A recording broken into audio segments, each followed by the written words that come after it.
हमारे लिए आज की तिलावत यीशु बिन सराह की किताब 51 बाब 17वीं से 27वीं आयत। तो इस वास्ते मैं तेरी सिताइश करूँगा और तेरी हम्द करूँगा और खुदावंद के नाम को मुबारक कहूँगा। मेरे बचपन में पेशतर इसके कि मैं आवारा फिरा। मैंने अपनी दुआ में एलानिया हिकमत के लिए इल्तमास की।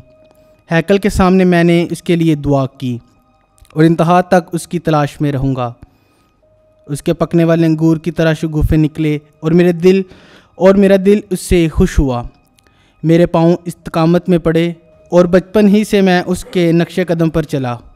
तो इस वास्ते मैं तेरी सिताइश करूँगा और तेरी हम्द करूँगा और खुदावंद के नाम को मुबारक कहूँगा। मेरे बचपन में पेशतर इसके कि मैं आवारा फिरा। मैंने अपनी दुआ में एलानिया हिकमत के लिए इल्तमास की। हैकल के सामने मैंने उसके लिए दुआ की और इंतहा तक उसकी तलाश में रहूँगा। उसने पकने वाले अंगूर की तरह शगुफ़े निकले और मेरा दिल उससे खुश हुआ। मेरे पाँव इस्तकामत में पड़े और बचपन ही से मैं उसके नक्शे कदम पर चला। मैंने अपना कान ज़रा सा झुकाया और तवज्जो दी और अपने लिए बहुत तदीब हासिल की। उससे मुझे बहुत फ़ायदा हुआ। जिसने मुझे हिकमत दी मैं उसकी तमजीद करूँगा, क्योंकि मैंने इरादा किया कि उसकी तकलीद करूँ।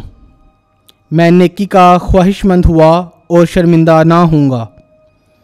मैंने उसके लिए बहुत मेहनत की और अपने हर अमल में तजस्सुस करने से बाज ना आया। मैंने बुलंदी की तरफ अपने हाथ पसारे और मैं अपनी जहालत पर रोया। मैंने अपने आप को उसकी तरफ मुतवज्जे किया और पकीज़गी से उसे पाया। पाक कलाम का पढ़ा और सुना जाना हम सब के लिए बाइस से बरकत हो। खुदा का शुक्र हो। आमीन।